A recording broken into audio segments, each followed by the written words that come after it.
de la vérité, qui est le seul espoir véritable.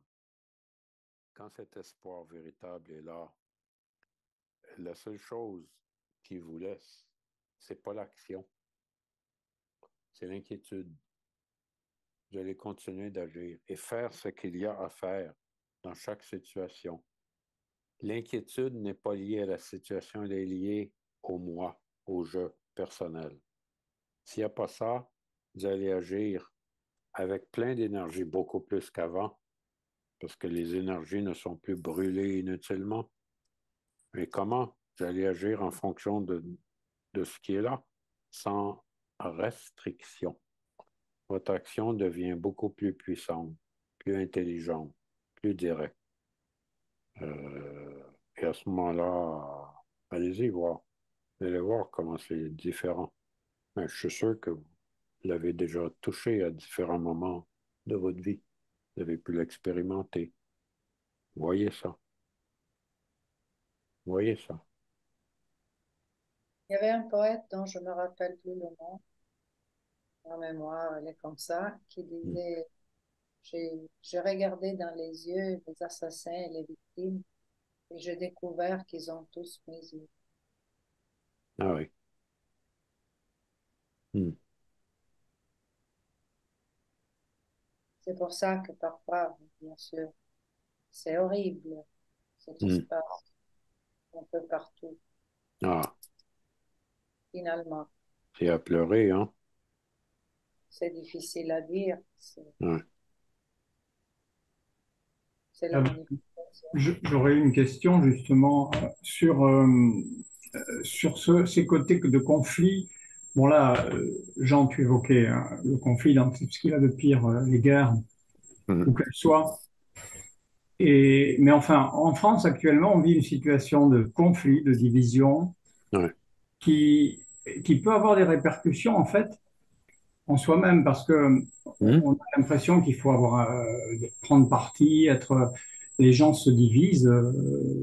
Ouais. Sur un sujet comme ça, on est en pleine confusion. Enfin, bon, donc j'avais justement la question sur sur le rôle alors la politique et le politique par rapport au spirituel justement.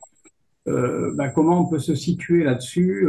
On peut avoir des amis. Enfin, on peut concevoir que même dans le domaine de personnes préoccupées par le spirituel peuvent avoir des opinions quasi opposées. Je pense que ça ne Tout à fait. c'est pas parce qu'on est dans une démarche, j'allais dire spirituelle, qu'on a forcément le même avis sur les choses. J'allais me demander, est-ce qu'il y a, alors, pour quelqu'un qui percevrait, qui vivrait intérieurement une certaine liberté dans l'esprit, est-ce qu'il y aurait justement, la question que je me pose, c'est un petit peu, ça amène une clarté, une plus grande clarté sur une position juste ou vraie par rapport à ce domaine politique dans lequel on est malgré tout inclus. En un sens, oui, parce que ça nous aide à prendre un peu d'élévation. Et ça aide à voir aussi que les opinions qu'on a sont largement tributaires de notre vécu personnel, alors qu'on l'attribue à telle situation objective. Qu'est-ce qui fait que je trouve tel personnage sympathique, antipathique? Si vous regardez bien, souvent, ça se réfère à notre propre vécu. Bon, il y en a qui laissent pas grand doute, là. Ça, c'est autre chose. Mais c'est ça qui est à voir. C'est une forme de recul. Et comme tu l'as bien dit, ça aide énormément à trouver ou à laisser venir un peu de sérénité. Voilà. Ça n'enlève pas les opinions, mais ça enlève la hargne, la virulence dans les débats. Et ça ajoute un peu de légèreté, parce que sans légèreté, on n'en sortira jamais. Jamais. Sans, sans, sans un peu de poésie. J'ai lu tout à l'heure sur Facebook assez de débats politiques et un peu plus de débats poétiques. C'était beau. C'est Débat, magnifique. débat, des apostrophes. Des apostrophes, voilà. Oui, voilà, parce que Plus de, voilà. pas de débat poétique. Plus de ébats politiques. Oui, Voilà. Et c'est vrai, ça reste vrai. Et curieusement, oui, écoutez, on a coutume, en tout cas, c'est arrivé souvent. Ben, moi-même, j'ai mis souvent des opinions, des points de vue sur ce qui se passe dans le monde, par exemple sur ma page Facebook. Et il y en a qui m'ont dit, ah, mais comment, dans votre position, vous pouvez faire ça? Eh bien oui, parce que c'est la vie, ça. Et il n'y a rien de séparé dans la vie. Euh, mais ça reste, bien sûr, à ce moment-là, des points de vue de Jean Bouchard d'Orval, là. Pas des vérités absolues. Mais ça fait partie du jeu. On n'a pas quitté le terrain de jeu pour autant.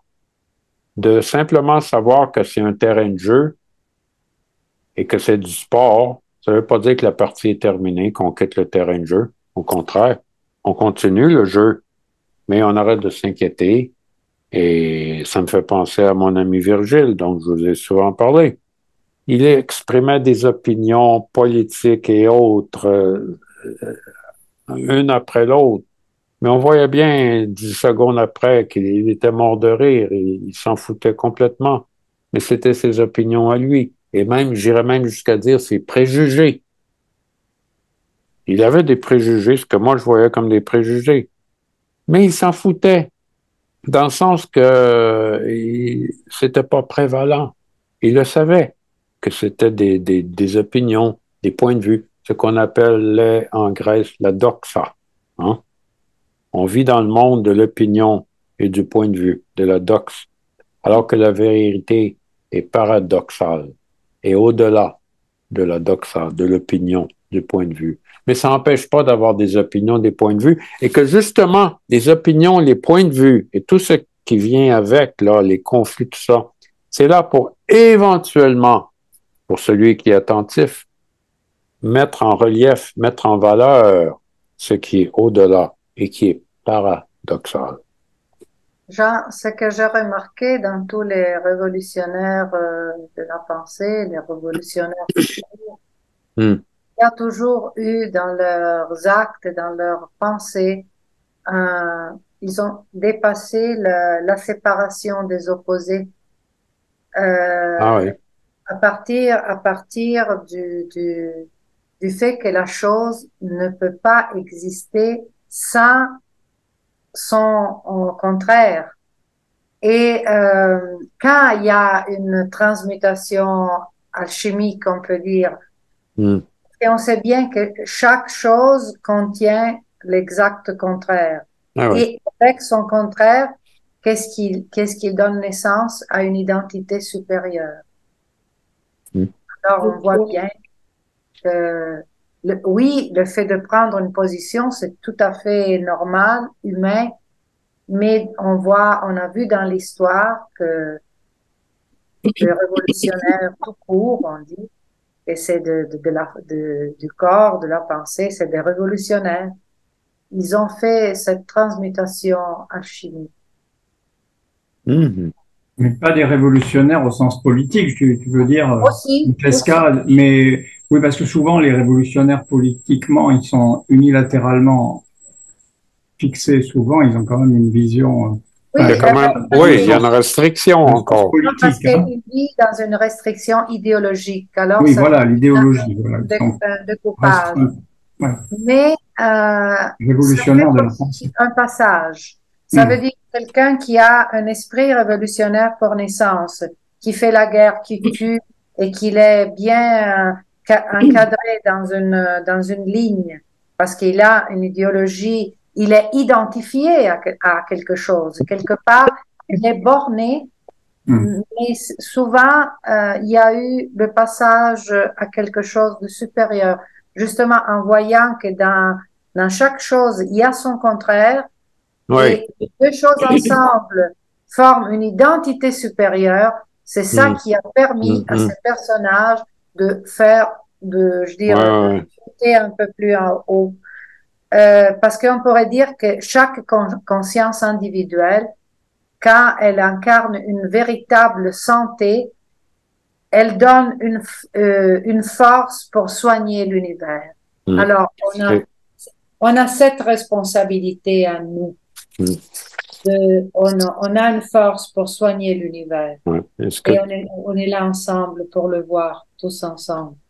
Oui.